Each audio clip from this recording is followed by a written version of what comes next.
हाय भैया, हम गाए अमरिंदर सेना सबसे पहले तमाम भोजपुरी भैया के बार बार प्रणाम बा।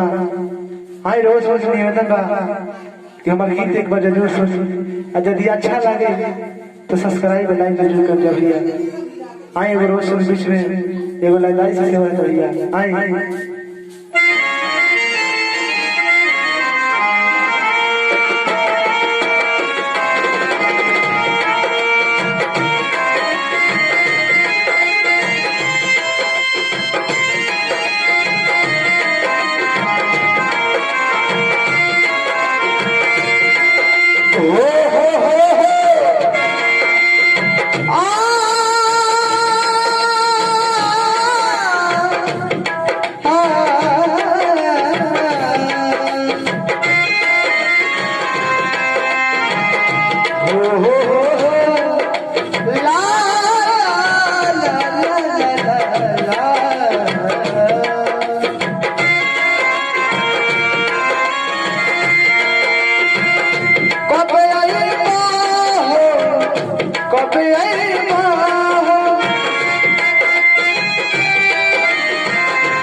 ना गर्मी महिला ना जाड़ा महिला तो इबा कहिया अब वही मेरा तरफ औरत से कहा दिया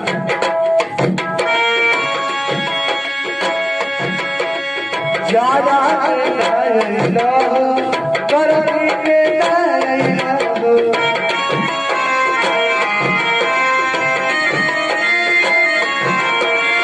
जाड़ा महिला हो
भैया, यदि अच्छा लगे तो सब्सक्राइब लाइक जरूर कर दे भाई। खाती अमरिंदर सेना खाती आई।